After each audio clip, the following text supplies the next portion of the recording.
Then we have the case of the intermarried whites.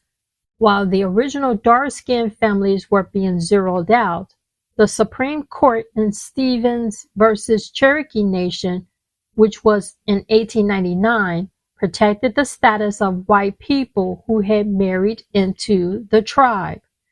The inversion is that it created a system where a white person with zero indigenous blood could be a legal Indian with land rights, while a dark-skinned indigenous person with ancestral blood was a legal non-Indian with zero rights.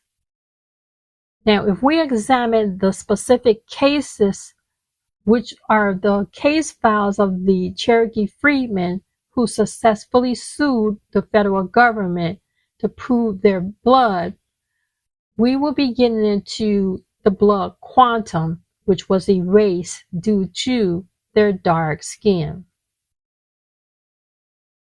The second, or actually not the second, but the third case is that of the Minneapolis proof of fraud. Now, as you suspected, the government knew the rolls were fraudulent. In the United States, these cases were deemed not fraud. And so the white spectators were able to take over the lineages and identities of even those dead people, right? Then we have the finality clause. The court ruled that even if the enrollment was fraudulent, the $5 bribe we're talking about, that it was final. This locked in the identity of the invaders while permanently locking out the original dark-skinned families who had been rejected based on their appearance. Now, that means that you can comb through records and try to get enrolled today, but the court system said, yeah, we know that they may have bought their way into the tribal enrollment and became Ameri Indians, even though that they are not. The court has ruled that it is final. There is nothing they can say about it. Now, today, we know that that can't be true because many people are being tossed out of the tribes. Now, let's get into the next case where there is testimony. Now, Lucinda Vann and Bernice Riggs gave some testimony. In the case files leading up to the Nash decisions, elders like Bernice Riggs testified about the visual eyeball test used by the Dawes agents. The vibe test stated that the agents will look at a person's hair texture and skin tone. If they looked too black, they were denied the blood Indian designation, regardless of their family genealogy. This is the master researcher proof that the rolls were a visual census of race, not a biological record of ancestry. It may seem like this is a lot of nonsense. I promise you, if I'm telling you about an eyeball test and you may not have known about it, now you know about it. Maybe you didn't know about column 33. Now you know about it. All right? Let's get into the connection to the Tuscarora. Now, many families who were zeroed out in Oklahoma were cousins to the Tuscarora who stayed in North Carolina. By looking at these Oklahoma case files, you can see exactly what would have happened to your Robeson County families if they had been removed. They would have had their blood quantum stolen on paper, just like the freedmen. Let's get that clear. Families that went to Oklahoma were zeroed out, and they were cousins of the Tuscarora who stayed. All right, so these are some of the case files. These are arguments that you have to take in with you when you are pursuing your enrollment based on what tribe that you're trying to connect with. Now remember to get into and look at the rejected cards of the Dawes Commission, specifically for families who listed North Carolina or Tuscarora origins or were turned away because of their skin.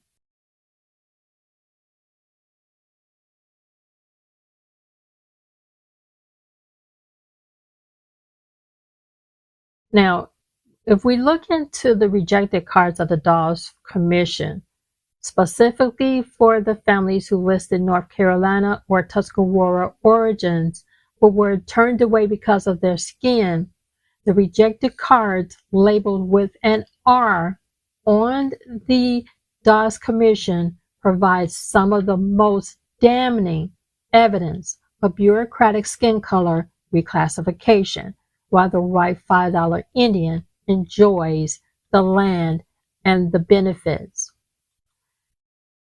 If we research the rejection of the North Carolina remnant and what it did to those tribal members, the families, the communities, families who migrated from the Indian Woods Reservation or the Robeson County settlements to Indian Territory faced a unique administrative wall. The vibe test rejection, in which the Dawes agents often used a visual eyeball test for dark-skinned applicants. Families with North Carolina or Tuscarora origins were frequently rejected if they appeared too dark as agents who summarily classified them as freedmen, erasing their blood quantum to 0. Rejection of assimilated bands.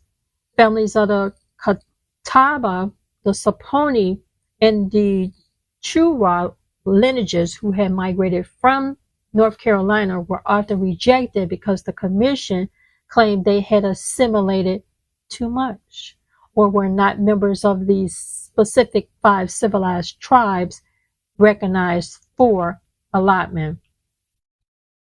Then we have specific core families.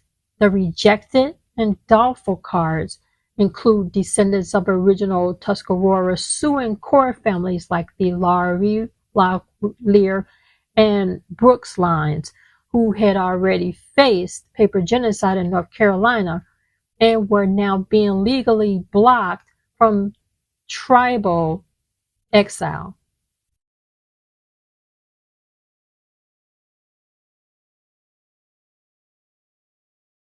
Then we have the bureaucratic R, which is the rejected tactics. Let's get into those tactics. Now, the finality of the rejection, if we look at it that way, the commission eventually rejected 60% of all applications. For those with dark skin, the R card meant a permanent loss of land rights and tribal standing, while the $5 bribe taker straight cards were protected by federal law.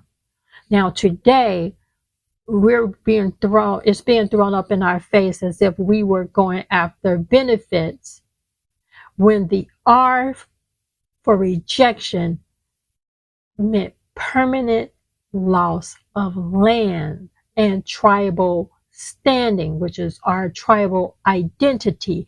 Forced assimilation, forced indoctrination removes native tongue. It forces his story, his customs, his culture into your life. So the African American culture, the Black American culture, is a mixture of the innate Amerindian or indigenous individual mixed in with assimilation and indoctrination. We also have the geographic erasure. Many North Carolina Tuscarora descendants were rejected simply because they could not provide official tribal records. The very records that North Carolina state officials have giving the $5 Indians, they also have been systematically altered or deleted for decades by the North Carolina state officials. Then we have intertribal biases, where modern researchers note that these rejections were often fueled by jealousy, hate, skin color, old tribal differences.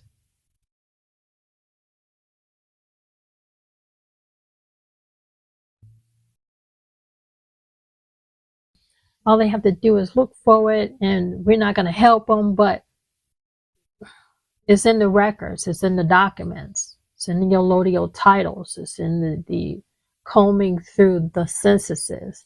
It's a tedious task, but somebody has to do it. Now, recently, I thought, how, if I have 4,096 ancestors, meaning ancestry, that means that they have passed away, and combing through all of those different ancestors who have different lineages, different tribes, different locations that they were at, finding out the land patterns for 4,096 ancestors. Because anybody that believes that it stops at a grandparent or a great-grandparent is ludicrous. They're out of their minds. They're not doing ancestry and genealogy. They're just talking. Because it's much deeper than that. It's much, much deeper than that.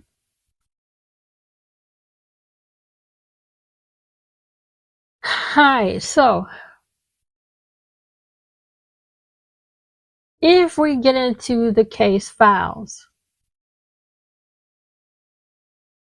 and some of the different things that they use to reject an enrollment packet, and remember I've already discussed the eyeball scrutiny of the D cards, and where the case files for doubtful applicants often contain notes from the field agents regarding the applicant's appearance. Doubtful, not rejected, not approved, doubtful, or rejected. Now we have that D.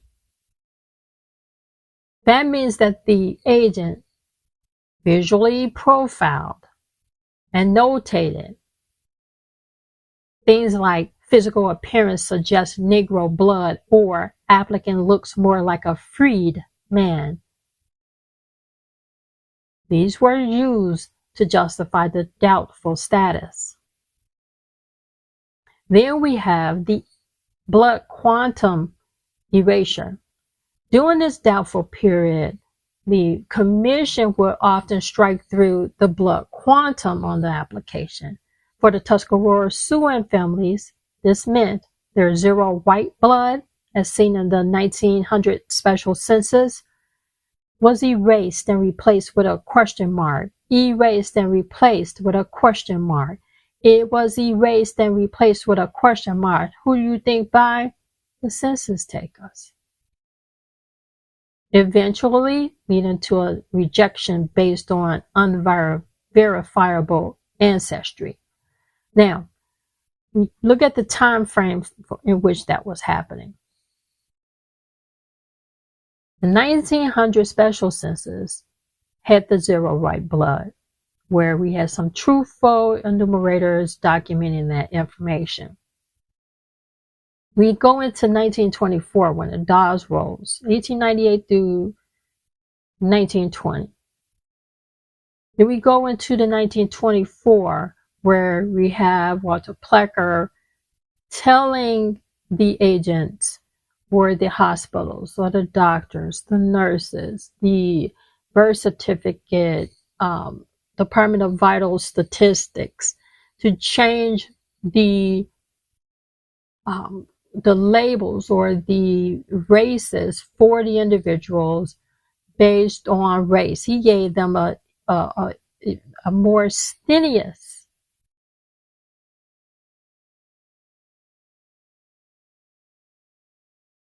labels and stereotypes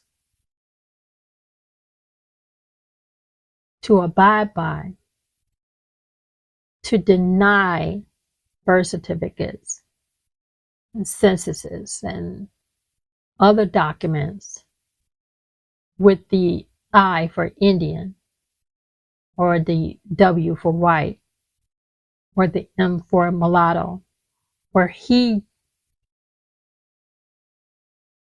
influenced them to document black. So by this time, we're moving away from the Indian and mulatto to black and out of colored as well. Now, here's some case files for the North Carolina migrants. They can be found in the National Archives of Dawes Files, which contains specific doubtful cards for families with surnames like Cumbo, Chavez, and Gibson, who had migrated from the East. I suggest that you document as you go along. Like, for instance, I went to the National Archives Dawes Files online on this date. This is what I found. This is what I was able to see. Print screen, so that, because there's so much information to research. There's so much information for other subjects because of the year of information. We're getting so much information that we're combobulated with it. All right, system overload. Screenshot, document as you go along so that you know what you're finding, even if it's not all of what you're looking for. Or remember, I told you don't necessarily pay attention to the accepted cards. You want to look at the doubt for the rejected cards. You want to look for those cards. The 1907 final roll purge. Now, in the final years of the commission, which is 1905 through 1907, thousands of D cards were summarily moved to the rejected pile to clear the backlog before the rolls were closed. Remember, there's a timeline. So they're doing everything to eliminate, to reject, to shut that roll up where no one else can come in and enroll. This mass rejection ensured that the $5 Indians who had already donated to the agents remained on the final rolls, while the original dark-skinned families were wiped out. Then we have the ghost lineages. By stalling these applications, the government created ghost lineages, people who were biologically indigenous but legally non-existent. This is the meat of the doctrine of discovery, the final phase. If you cannot kill the warrior, you kill his existence. How do you do that? With pen and paper.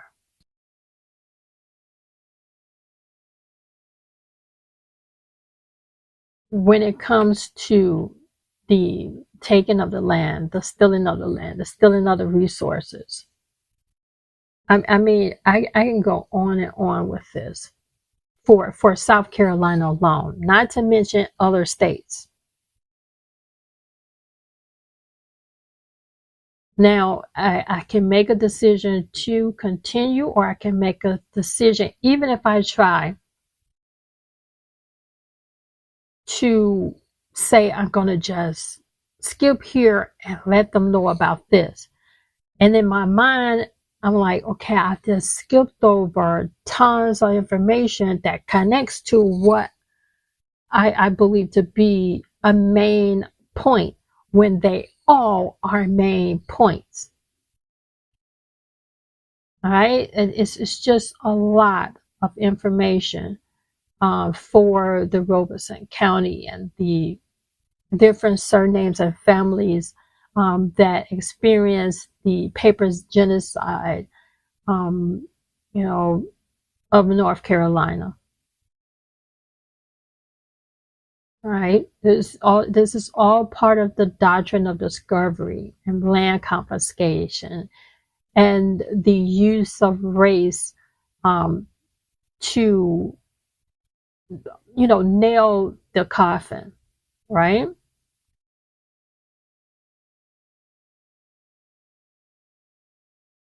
Now, let's look at the zero quantum in the 1900 Special Indian Census. The federal enumerators like William Graham looked at our people and wrote down the truth, full-blood Indian. But back at the State House, the red shirts were screaming inflation. Why? Because if you are an Indian, you have a treaty. If you are colored, you have a labor contract. We're examining the 1843 State versus Guild case, where a judge looked a Tuscarora man in the eye and told him his appearance mattered more than his blood. We're cross-referencing the boys held as mulatto property in 1850 with the old men who stood up in 1900 to say, I am Scarora. This isn't just genealogy. It's a forensic investigation of a crime scene that spans 300 years. We're 80% African and 20% other is another lie. If you know, then you know. Welcome to my ancestors' voices, such an alignment. Welcome to my podcast with your host Lenora, better known as My History Verified.